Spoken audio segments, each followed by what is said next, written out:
Alright, good day to everyone.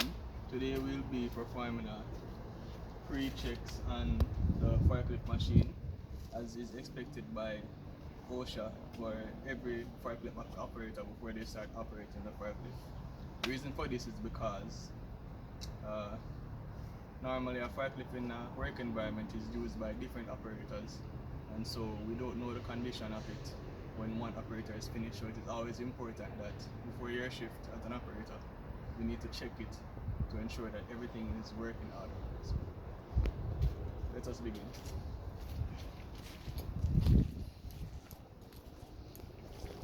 The forklift we have here is a counterbalance. So you start from the back where we check the counterbalance, and what we are looking for is any abnormalities such as cracks or breaks in the weld, and we're also looking to check the bolts to make sure everything is secure. And while we're at it, we also check the radiator to make sure that no foreign objects are attached to it or hitched on anywhere. Since we're at the back of the forklift, we can also take the time to inspect the fuel source, which is in this case a propane tank. Now, things that you can check for the propane tank is number one, to ensure that it is firmly attached to the forklift, and also to use your senses. Listen to hear if there's a hissing sound, or you can smell and see if you can smell any bad odor or rotten egg like odor, which are both signs of leakage in the propane tank. Now, as you go around, you can also check the tires. When checking the tires, we're looking for cracks in the tire.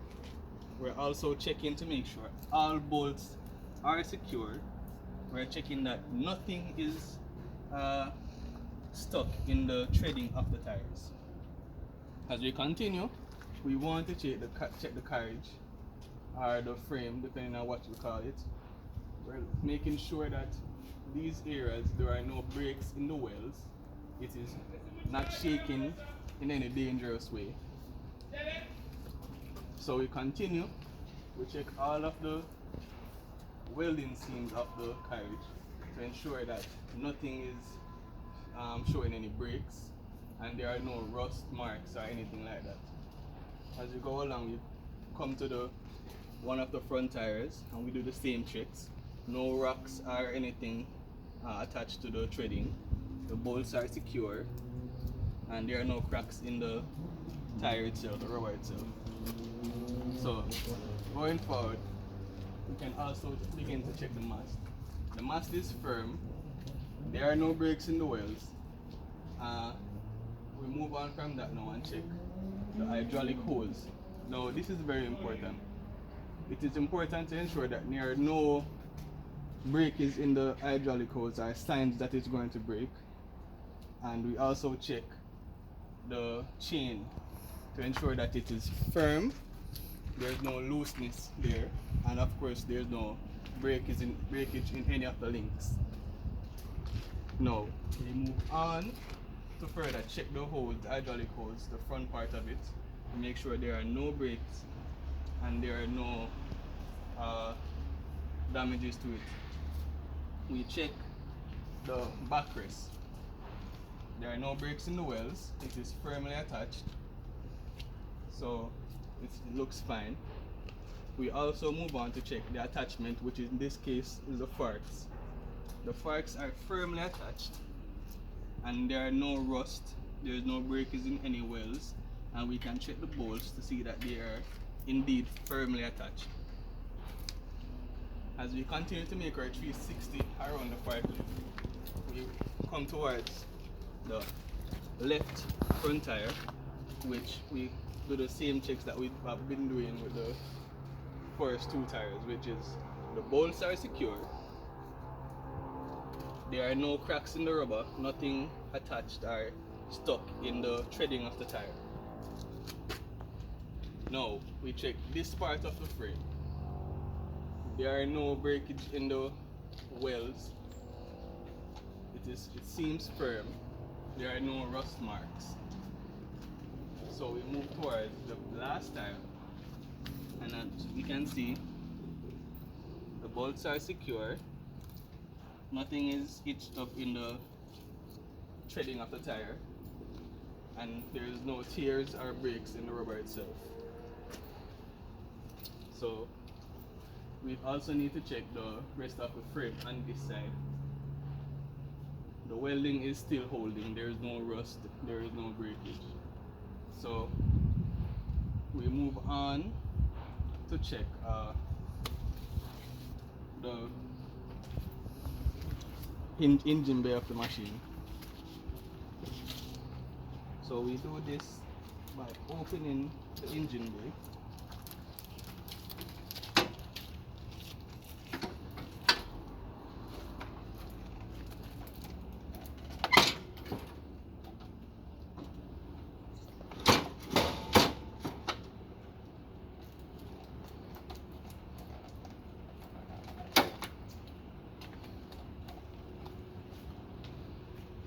Okay, so one of the first things that we'll check is the engine oil. It is important to make sure the engine oil is at the appropriate level, which in this case it is.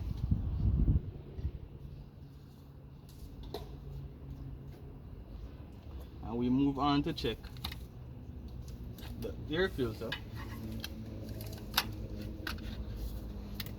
to ensure that it is of good condition. It doesn't need to be changed, which in this case it doesn't need to be changed.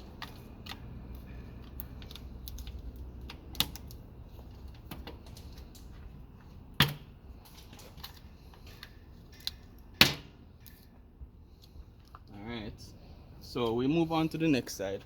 There are multiple checks on the engine bay that we need to do. Okay. It's also important to do a general check of the engine bay, do an eye test to look if there are any foreign objects that are anywhere in the engine bay, or if there's any oil or any type of liquid spillage within the engine bay that is out of the norm. There aren't any foreign objects, and there aren't any spillage that is out of the norm. So one other checks that we need to do is to check the battery. Now, there is no visible corrosion, and the battery terminals are firmly attached to the battery, so they won't fall off during operation. So we move on to check the coolant reservoir, and we can visibly see that it is of an optimum level, so we don't need coolant at this moment. So after which we move on to check the hydraulic oil,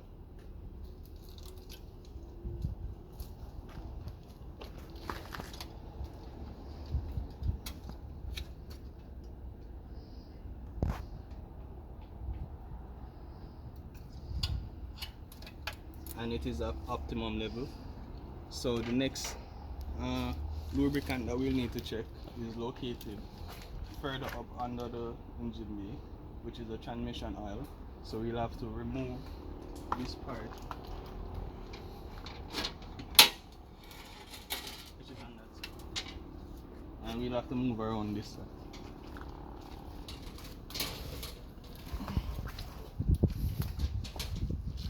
Now to check the transmission oil, there is transmission oil stick below here. Take it out and make sure that it is at optimum level, which we can clearly see it is.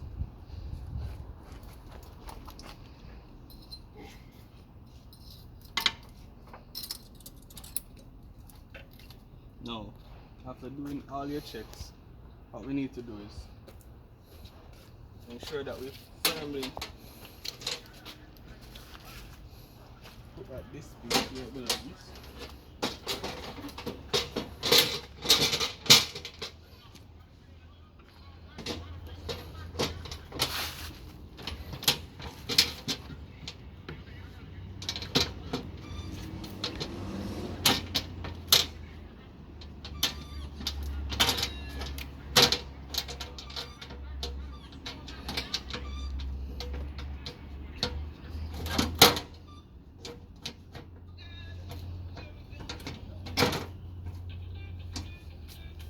after which we will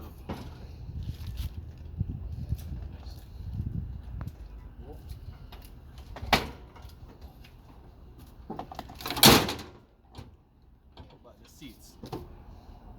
Now,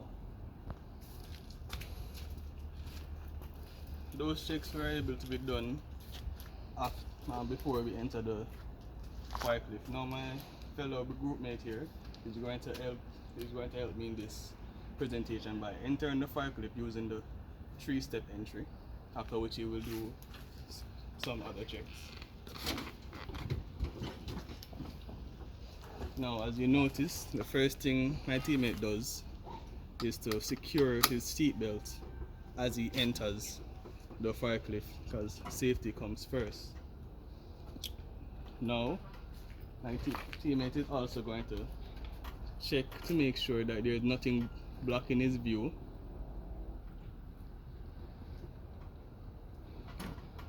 Alright, he's going to start the forklift.